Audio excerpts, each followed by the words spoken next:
Saya ke Pak Sindu. Soalnya saya mau beri iklan dulu, cuma Pak Sindu sudah angkat mic. Terima kasih. Assalamualaikum warahmatullahi wabarakatuh. Waalaikumsalam warahmatullahi. Yang saya hormati Bapak Ibu narasumber dari Forum Demokrasi serta rekan-rekan yang mengikuti Forum Demokrasi ini.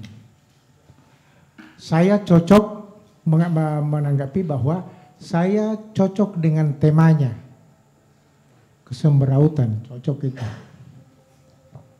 Yang pertama, bahwa saya tadi tertarik dengan penjelasan daripada Pak Darmawan Duming dengan Ibu ini ya, Ibu Hedi. Kelihatannya saling melempar kesalahan. Padahal Perda itu keluar dari DPR. Ketika tidak dilaksanakan oleh eksekutif, apa langkah bapak-bapak? Fungsi pengawasannya ada di mana? Perda saya sudah keluarkan kok. Tidak dijalankan oleh eksekutif. Terus yang disalahkan eksekutif. Pengawasan bapak-bapak di mana? Jangan saling melempar. Yang kedua, juga dari ini, dari Satpol PP. Kenapa sampai ada komplain dari masyarakat?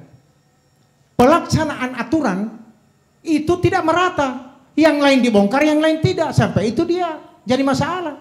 Coba tegas. Semua yang dibicarakan ini, titik ininya ada di keputusan atau ketegasan daripada pemerintah. Pemerintah tidak tegas, semua pasti tidak tegas.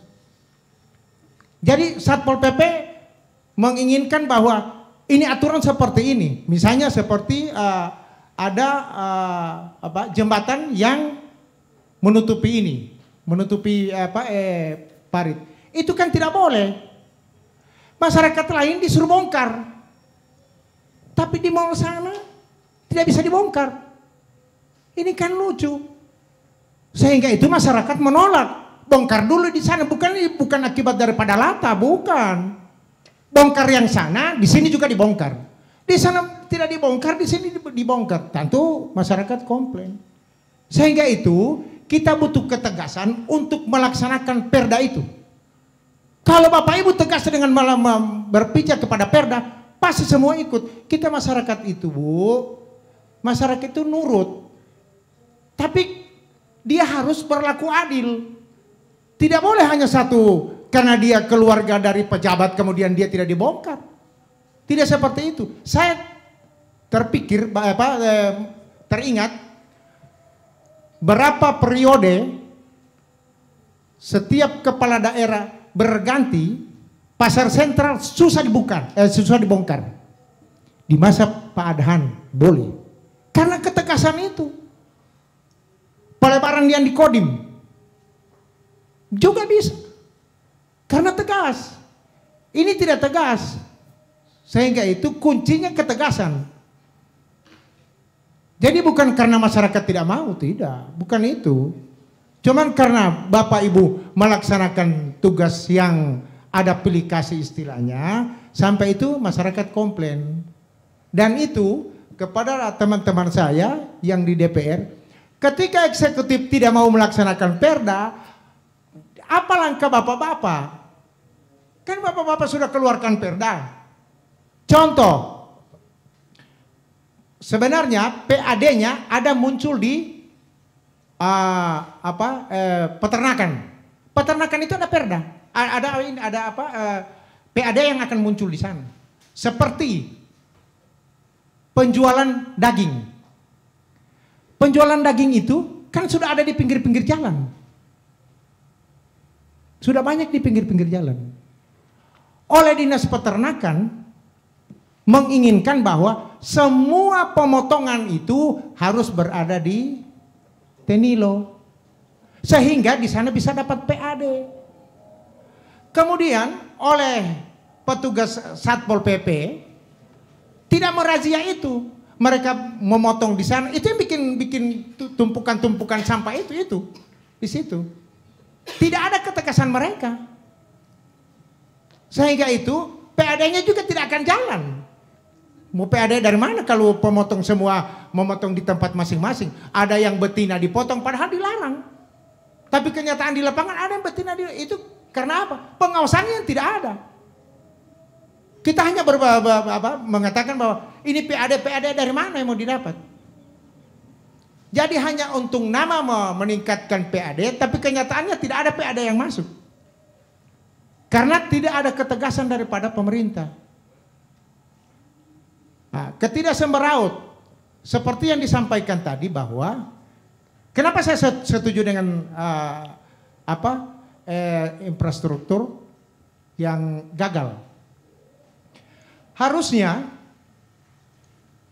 jalan Panjaitan itu dan Pasar Tua itu sudah selesai, kontraknya sudah selesai. Kalau dia tidak semeraut atau kalau dia tidak gagal sudah selesai sekarang. Karena dia gagal sampai tidak selesai. Karena tidak selesai sampai dia gagal. Kan begitu.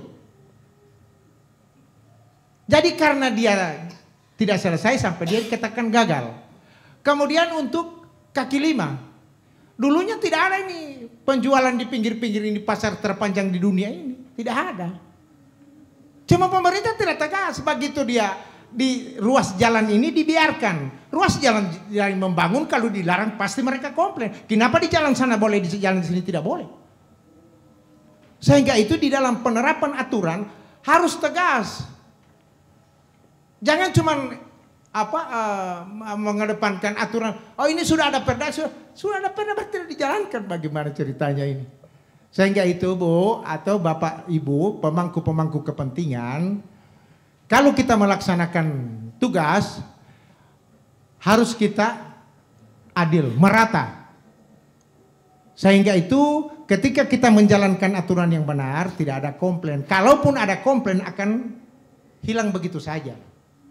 Karena secara merata dilakukan penerapan aturan itu. Nah ini di mana-mana penjual kaki lima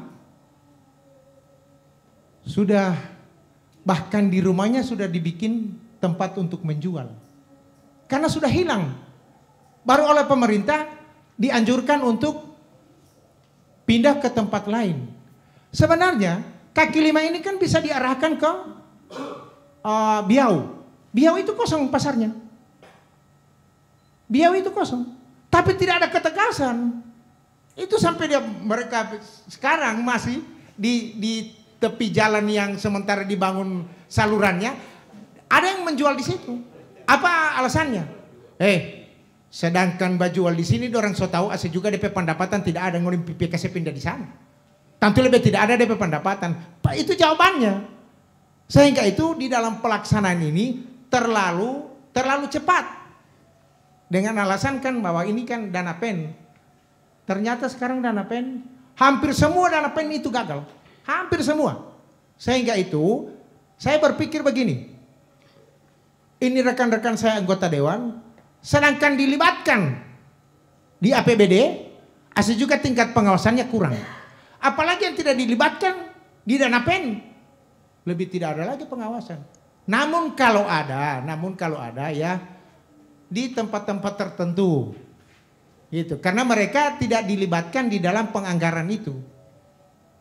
Sehingga itu saya berpikir bahwa ke depan bahwa lebih rekan-rekan saya anggota DPR ketika mengeluarkan perda tolong diawasi perdanya. Ketika tidak mau dilaksanakan tentu ada teguran. Bagaimana pemerintah kok kita sudah terbitkan perda dengan biaya yang begitu besar kemudian aplikasi ke lapangan tidak bisa dilaksanakan.